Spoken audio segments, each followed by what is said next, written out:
My son has an addiction and the entire family is suffering. We want to help him out, but it is very difficult to know what to do. Just accept karma?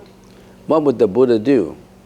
Well, why did your son become your son? Usually, according to the sutras, there are 4 reasons. And if we can classify the nature of these 4 questions, 2 questions belongs to the monetary side, money, the debt, and 2 categories belong to the emotion side. Now let's get to the monetary side. It says that if your son or your daughter become your son and your daughter, they come because you owe them money. They come to get money from you. He may not love you, he just wants to spend your money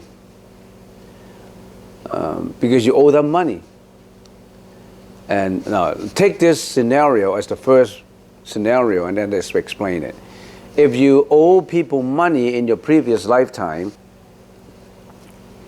and you can get away from it, legality cannot do anything on you because, say for example, that person has died already. You owe him, say, $500,000, for example, and he wanted to sue you because you didn't pay, and somehow he died. And you think that's it? No more debt? The karmic energy still exists because you didn't repay, and you promised to repay, but you didn't. That's why it's the reason why he wanted to sue you. You promised to repay $500,000 that you borrow from them to do something. Let's say, for example, to do your business. You fail, and you think that, oh, I fail. I borrow money from you. Yes, I fail. If I fail, I'm bankrupt. How can I repay you? You think your liability is off. But you really owe that person money. It does not matter whether your business is successful or not. You actually borrow money from them. And then you think you can get away from it? You can get away from it in this life, legally even. But you cannot get away from it karmically. Because in that person's mind, you cheated him. $500,000. And if his mind is so strong that you have done something wrong to him, he will come back to get you. If not this life, maybe the next life. He will come back to get you. How did he come back to get you? He could come back as your son, as a daughter, as your husband, or as a friend. Somehow he wants to get the money back from you, and somehow you have to repay, because the karma is created that you have to repay it. It's not balanced. So you got $500,000 and you promised to repay, and you haven't repaid. In your general ledger of life, you still have that liability in your general ledger that you have to pay. And in his general ledger, life general ledger, he has an asset that he should have got that you haven't repaid him. That's karma, that's causality. You can't get away with it. Nature says that whenever there is a cause, it would carry into an effect.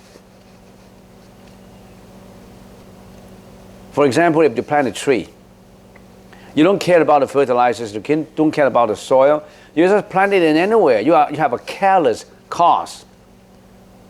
You plant that tree. Everything is not right. No water, nothing, and no fertilizers. You think that tree would live?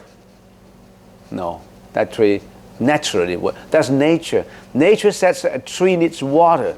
A tree needs soil. A tree needs somehow tender loving care from nature, and that doesn't come.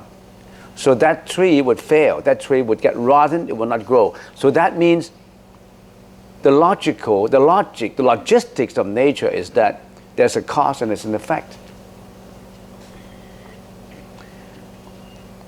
If you're a student and you want to pass examinations with good flying color or an A, but you're so lazy that you don't want to study.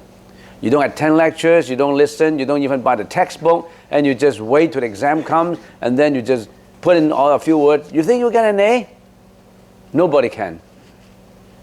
Because the causality, the natural logistics of nature says that if there's a cause, there's an effect. On the other hand, you want to get an A, but you are so enthusiastic about it. You want to study well, you listen, to go to all the lectures, you get all the notes, you write a good exam, you're going to get an A.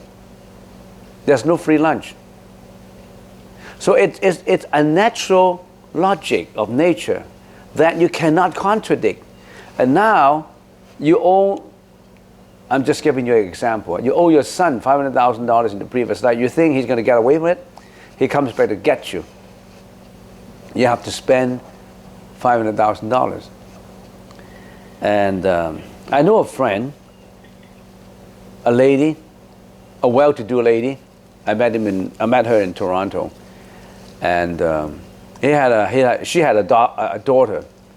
And she spent so much time in nurturing her daughter, getting mentors from grade 1, pianos and teaching, and all kinds of mentors for helping her in her studies. And she spent a lot of time with her daughter. All the time as a housewife, she spent all the time. And then the daughter became very successful in studies and got into Harvard Law School. It's very difficult to get into Harvard Law School. She got into law, she graduated, and she became later, 1 or 2 years later, she became the first judge, a Chinese judge, in the history, in American history, the first Chinese judge.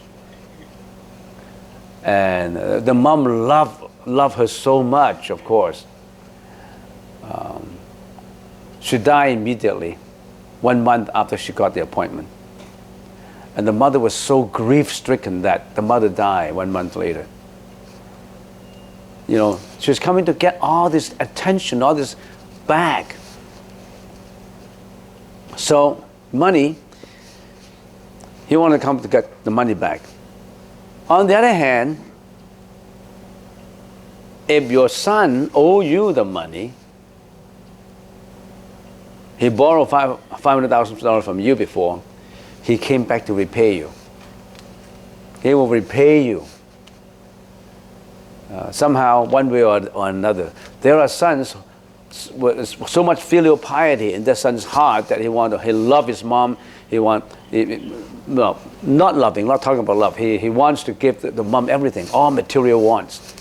Even buy an apartment and all that, because he came to repay previous life. That's talking about just money or kind. How about emotions? Your son came, the relationship between you and your son in previous life could be husband and wife. You betray your husband, and he hated you. You did wrong things to him. Emotionally, he came back to get you. He would do the same thing to you. No matter how much you loved him, he won't love you. Or he may do things that would hurt your heart so much that you can't get over with it. He came back to get you. And there are sons who came back to repay love to you. He loves his mom so much, he listens to his mom all the time, he makes his mom very happy. There are sons like that. So which category do you fall into? It's your own creation. Nothing to do with others. It's fair. If it's not that way, it's not fair. You owe somebody money in your previous life and you can get away from it. You think that's fair? You betray your husband or you betray your wife and he died with a broken heart. And that's it? Nothing will happen? The logic of nature, of the universe would say, it's not balance. It's not equilibrium. It's not going into equilibrium. Everything is trying to get this equilibrium. If it's not balanced, it would try to get there. So what's the attitude then we should have in dealing with these things? We should think about, first of all, that it could be a repayment on my side, or it could be a repayment of debt, a repayment of my emotions. I must have done the same thing before. Now I'm repaying it. I'm glad to repay it. I suffer, but when I'm suffering, I'm repaying it off. That's my first attitude. I don't blame anybody.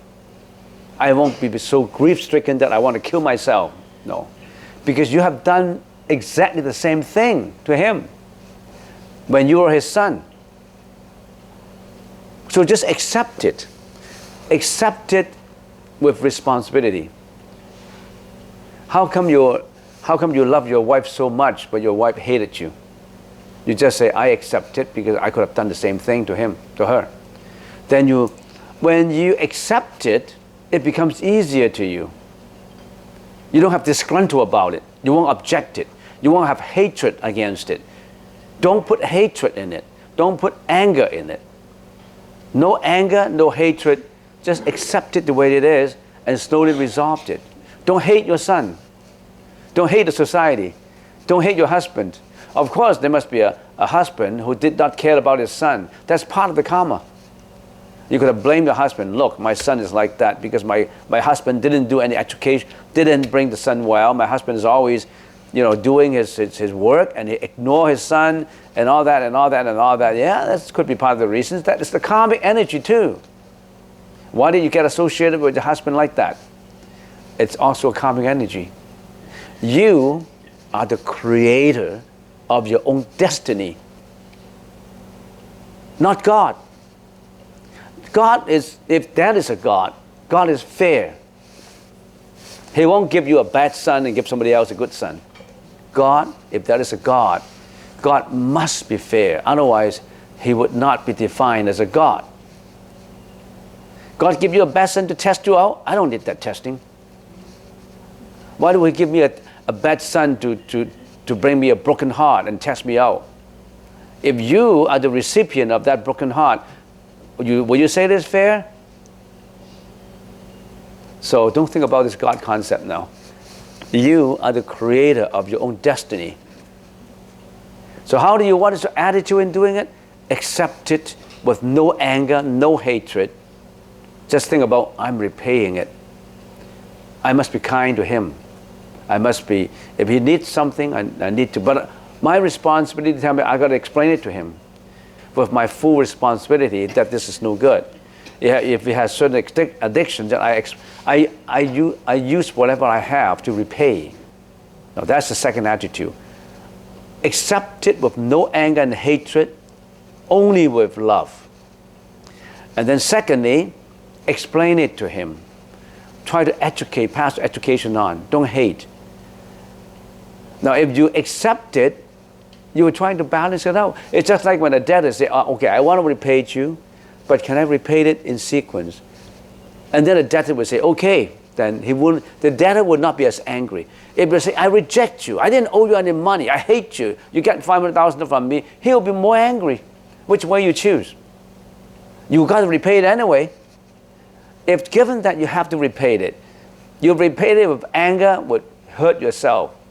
You repay it with acceptance would not hurt yourself. Which will you choose? It's difficult. It's difficult to swallow. But you have to learn to swallow it. It would be difficult for him to swallow when you didn't repay the $500,000.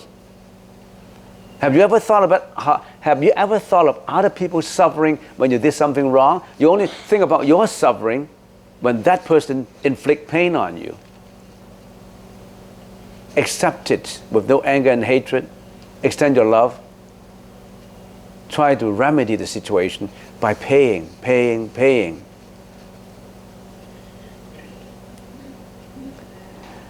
And the reason why we call Buddha the well-honored one is the Buddha said there are ways that this could be resolved faster. How do we do that? Say, for example, if you're a philanthropist and you always give money out, you have the karmic energy of giving out. On the other hand, you owe your son $500,000 and your son comes back to get you. Because of you giving out all the time. The karmic energy of giving out is so strong that it would wash away, somehow lessens the impact of that debt to you. Because it's all karmic energy working.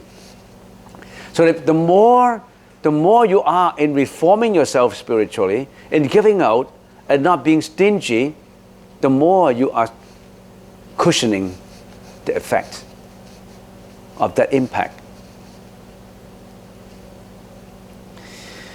Well, I think I already have answered, well, quite a bit of that. I hope you know what I mean. Nobody can help you. Don't put the pain into you. Don't create the anger and hatred. Accept it with love. Accept it with the sensibility of repayment. And